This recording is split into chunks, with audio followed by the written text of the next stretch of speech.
Gordon is a large, strong, tender engine, and is proud to be the only one fast enough to pull the express.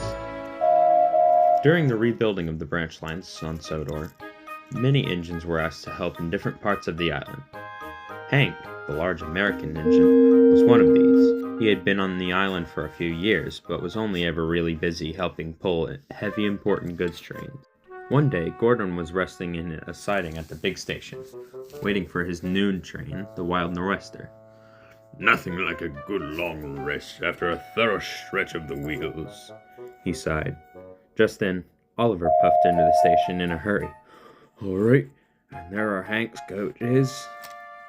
He began to puff away before Gordon stopped him. "Oh, hold on, Oliver, my good engine. I don't think I heard you correctly. Did you say—" But Oliver was gone, and rolling down onto the train was the large blue engine with his red cowcatcher. "Well, howdy, Gordon. Hope you don't mind my taking your express today, pal," Gordon groaned. "No, most certainly not, Hank." Hank was coupled onto the train, and after a bit of cold, awkward silence from Gordon, he rolled out with the express.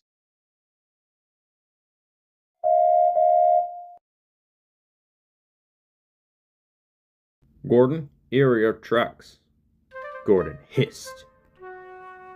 "Good trucks, and a Yank in my place? Simply disgraceful," Gordon complained to the other engines that night. James was half asleep, and Henry was annoyed. "He's an engine just like you and me, Gordon. It's not his bloody fault he got put on the express. We're always busy right now."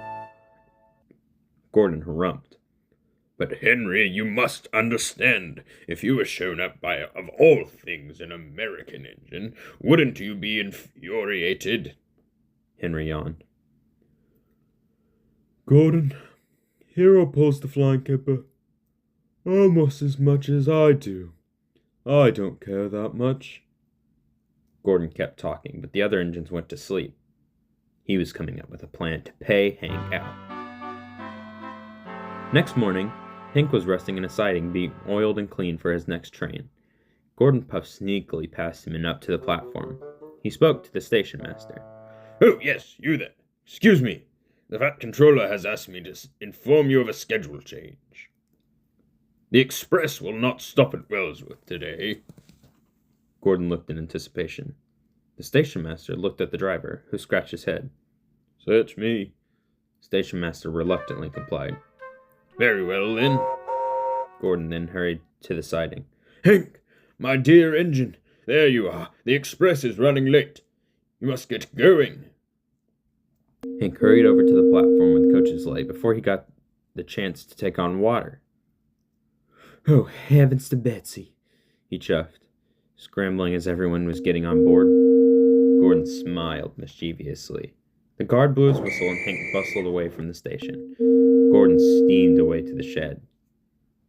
Later, the station master came. "Hank stopped up the line at a junction." Gordon smirked.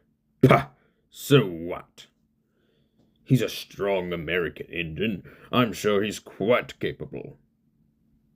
The Fat Controller suddenly strolled up to Gordon. "So what?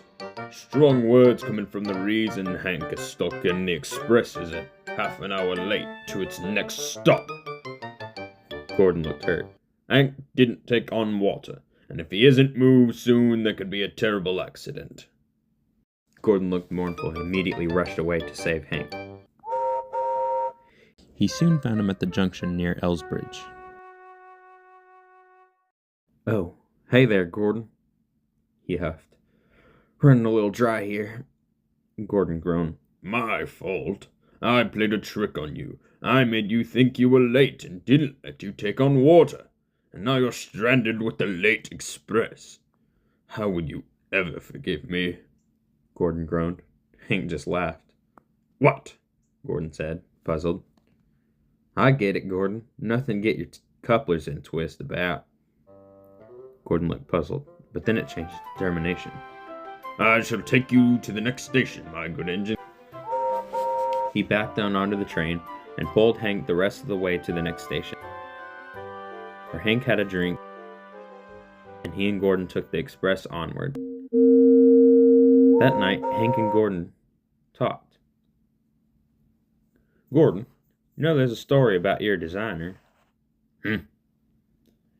Yeah, the story goes that your designer, Mr. Gresley, went on a visit to my railroad and saw my class at work. When he got home, he drew up the designs for you and your brothers, supposedly at least. Gordon smiled. And I guess that would make you our grandfather in a way. And they both laughed.